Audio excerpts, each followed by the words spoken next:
What's up, people? Welcome back to 4Bet Blind. My name is Will. Thank you for joining me. Today I'm bringing you another session from America's greatest poker room, Portland Meadows Poker. I'm excited to share this session. I've been spending a fair amount of time in the lab trying to implement some high-level strategic concepts. I think I was able to accomplish that. As you'll see, we get into some weird spots with some weird lines and weird hands. Without further ado, let's get into them. The first interesting hand starts with a button straddle to $5 and a limp from the small blind. I look down at ace-queen in middle position and raise to $30. Before I turn on the camera in this hand, the dealer accidentally exposed the queen of spades, which I think makes this spot much more marginal and maybe even incentivizes us to limp, but I raise. The hijack makes the call and the button straddle makes the call, so we go three ways to a flop, which comes 9-9-8 rainbow. Not a lot of reason to bet out of position here three-way, so I check, the hijack checks, and the button checks it through. The turn is the 5 of clubs. Here, I'm starting to suspect I may have the best hand, but this hand is still too weak to be betting, so I check once more. The hijack checks, but now the button leads out for $40. It's a little dicey here making this call, considering we have another player behind us who could very easily have a hand like pocket threes or pocket fours, but I decide to go ahead and go with my read and make the call here. Thankfully, the hijack folds and we go heads up to a river, which comes the 7 of diamonds. I check once more and my opponent reaches back into his stack and grabs all of his red chips, effectively putting himself all in for $100. There aren't really a ton of hands my opponent can credibly represent on the river here. I guess we could see some sort of 6x type hand, hands that made a straight on the river like ace-6 or king-6, but there aren't that many combos of those hands. Further, if he had a hand like trips or a boat, I might expect to see a bet on the flop with a hand like pocket 7s or jack-9, at least at some frequency. Once you're able to reduce your opponent's value range to a very narrow set of hands, you need to ask yourself, is this the type of player to bluff, and how wide was their range pre-flop? My opponent defended a button straddle, which means his range has more junk than a fucking hoarder's house.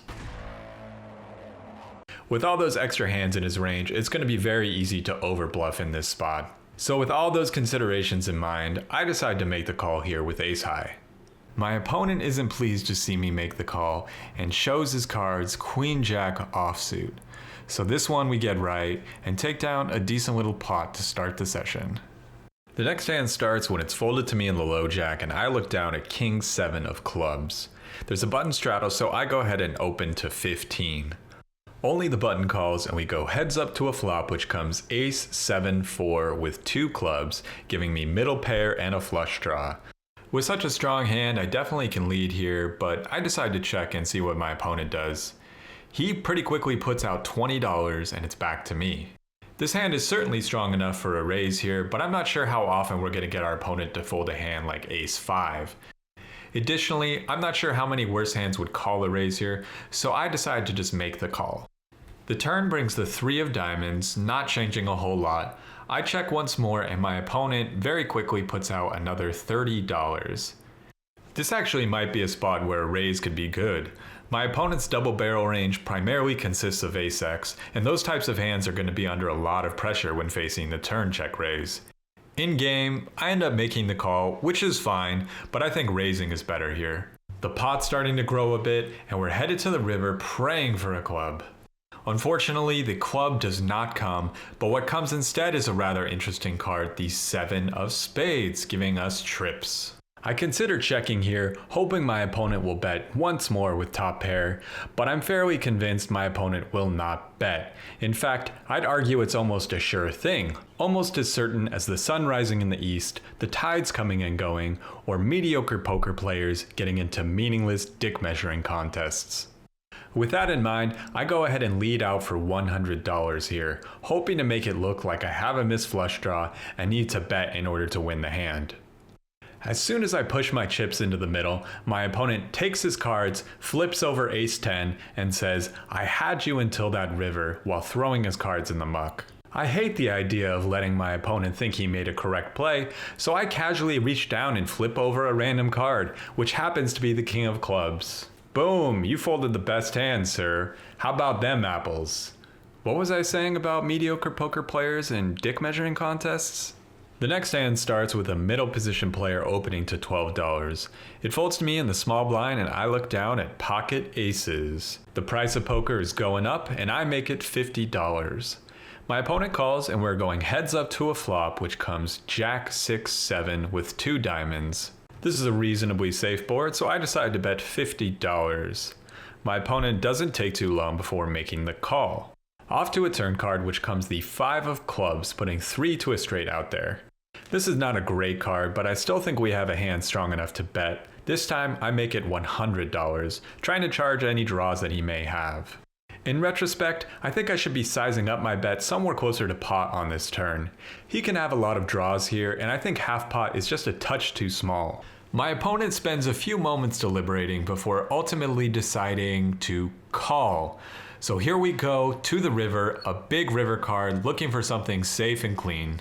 I guess the universe is punishing me for cutting the tag off my mattress the other night, because that is not what we get.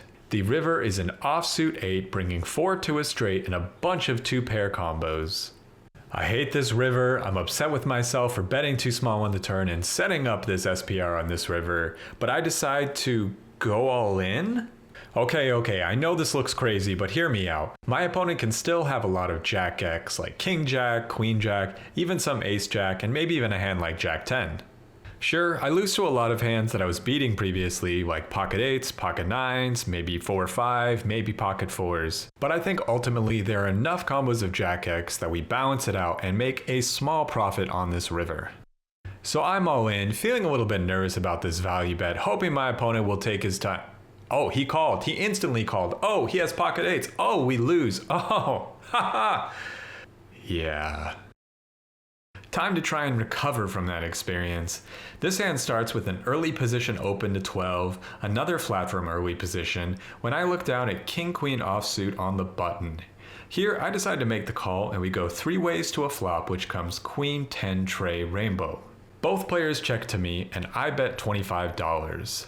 Both players make the call and we're off to a turn which brings the 8 of hearts. Once again, both players check to me and I think our hand warrants another bet. This time I bet $50. The original raiser folds before my other opponent decides to raise to 200. Needless to say, this raise represents a ton of strength, like Romanian slap fighter level strength.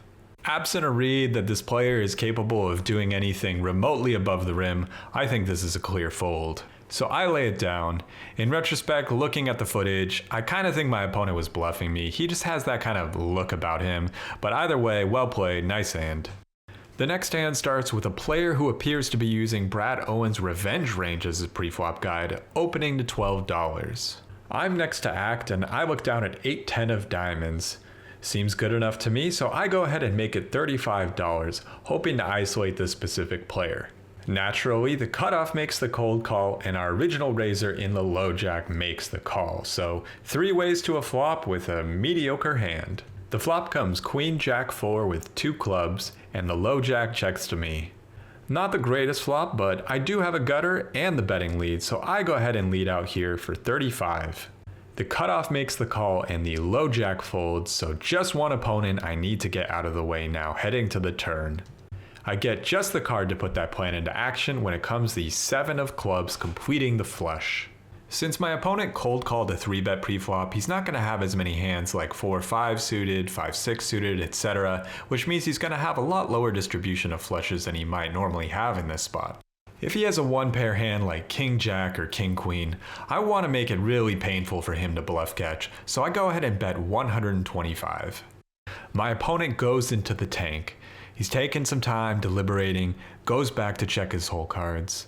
But call me Billy Shakespeare because I am a great storyteller. My opponent passes his cards into the muck and I take down the pot with 10 high. Let's go. Later on, I move to a very juicy 5-5 table when I look down at pocket jacks in middle position. There's a button straddled to 10 and it's already folded to me, so I go ahead and open it up to 50. The cutoff, who's been drinking a lot, makes the call, and the button defends his straddle. So 3 ways to a flop, which comes 4, King, 5, with a flush draw. Out of position to 2 players, I start things off with a check, and it checks through. The turn is the 6 of spades, bringing a backdoor flush draw and a couple straight possibilities. I figured I have the best hand at this point once the flop checks through, so I decided to go ahead and bet and make it $50, which is probably a little too small. The cutoff quickly calls before the button folds, and the two of us see a 6 of hearts on the river, completing the flush. Obviously this is not a great card, as now I'm losing to hands that were flush draws, or if he had 6x, like 6-7 or a6, but god damn it, I can't help myself. I have to value bet thinly, so I go ahead and size way down, less than a quarter pot, $60. If my opponent raises, we have a pretty clear fold and I haven't cost myself that much, and he only needs to call with worse a small percentage of the time for this to be making money. It looks like my high level play is going to be rewarded as my opponent reaches into his stack and pulls out calling chips before announcing, I have a flush. Oh. Eventually, I'll learn to stop going for these ultra thin value bets, probably sometime around the heat death of the universe. Last hand of the session. At this point, I'm hungry, I'm tired, I don't even bother reloading, so I'm sitting with about $125 at this 5-5. There's a button straddle to 10, the small blind and big blind both make the call when I look down at ace queen of clubs next to act. Not a ton of decision making to do here with just 125. I go ahead and send my chips into the middle. I'm kind of hoping someone will call either so I can double up or I can bust and just go home. And that's exactly what happens actually. The button and big blind both make the call, so a really great opportunity to triple up or get the hell out of here. So off to a run out with a hand that probably needs to improve in order to beat two opponents. The flop is not a great start, however, it's 9-10-6 with two spades, no help there. My opponents check it through and we go to a turn which brings the king of hearts. Not a great card, not a horrible card, there's some hope here still. Both players check it through and we're off to the river which brings the 7 of spades. So if I wasn't fucked before, I definitely am now. They both check once more and the button reveals a powerhouse of a hand, the 5-6 offsuit. The big blind though is not one to be outdone. He flips over the powerhouse Jack-9 offsuit, so really a couple heavyweights doing battle here at this 5-5. It's a bit painful to get up from a table of this caliber, but at this point in the session, I was pretty tired and was ready to head out. In the end, I played for 6 hours and lost around $160, and even managed to capture this sweet cash out footage. If you want to see the aftermath of a losing session like this, check out my most recent video here. Anyways, thanks for watching and I'll see y'all in the next video.